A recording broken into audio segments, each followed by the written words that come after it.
But the most insufferable part of it was not the candidates or the moderators or the audience.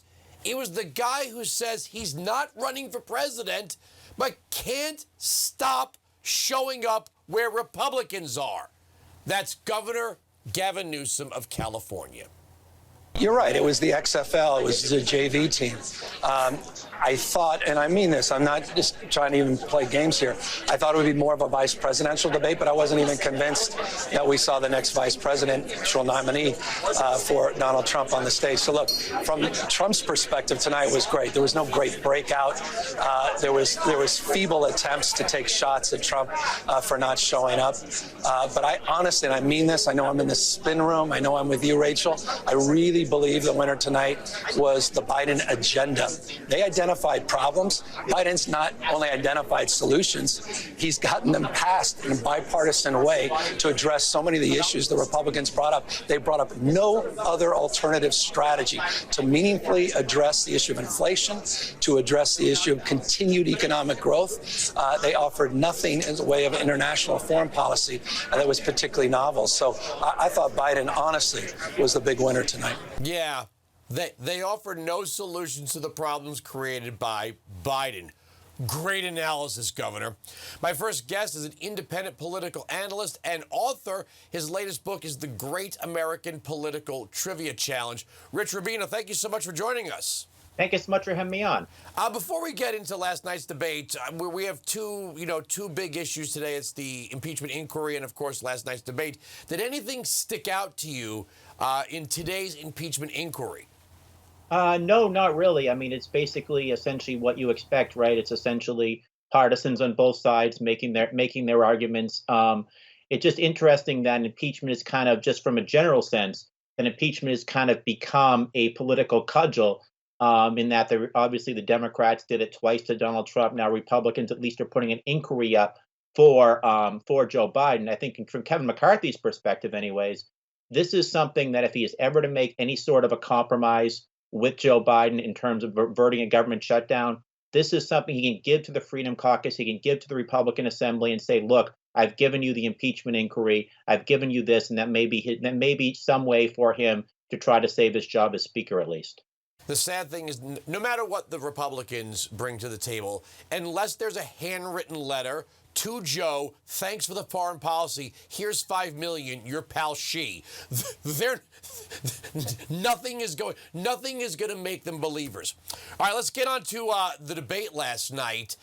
You know, the frustrating thing is, in our very poor teaching of civics, and I'm going to go over this at length in my argument segment, we expect presidential candidates to have fully formed policy answers for things that have little or nothing to do with the office of president.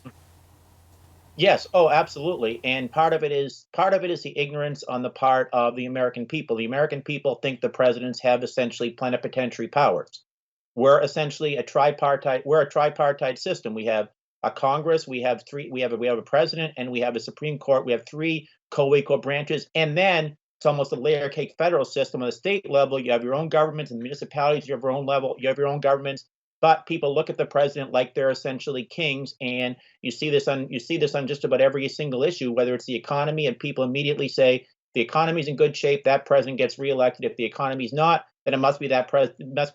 You must blame that president essentially for that. But I guess that's part of, the belly of the beast, if you will. That's just the kind of the way our system works. But you do look at that, and it's interesting. I think Bill Clinton actually kind of mastered this. Right around 95, 96, when he was running for re-election, he would find the smallest possible issues that polled well, and he would give a radio address about it, or he would give a speech about it, to the point that in 1996, in his State of the Union address, he brought up the issue of school uniforms. He gave speeches about curfews.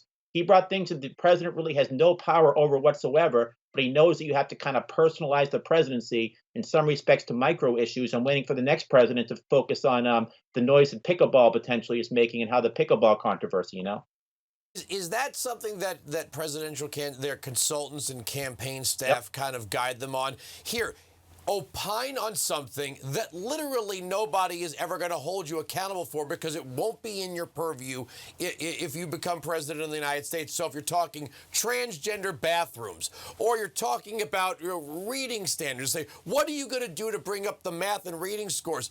I don't know. I'm not the governor of a state. I won't be the governor of a state. And, Ron DeSantis handled that question very well last night. So did Doug Burgum.